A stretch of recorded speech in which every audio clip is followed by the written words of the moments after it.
بسم اللہ الرحمن الرحیم۔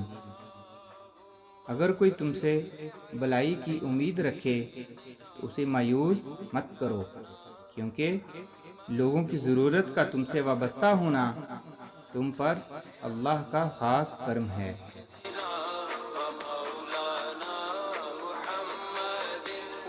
برے انسان کی صحبت سے پرہیز کرو، کیونکہ وہ تلوار کی طرح ہے، دیکھنے میں خوبصورت اور اثر میں خطرناک ہے۔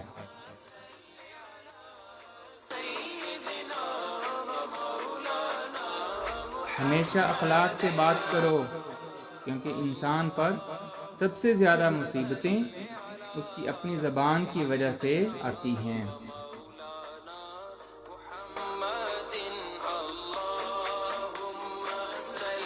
تنگ دستی میں سخاوت کرنا، غصے میں سچ بولنا اور طاقت کے ہوتے ہوئے معاف کرنا افضل ترین نیکیوں میں سے ہے۔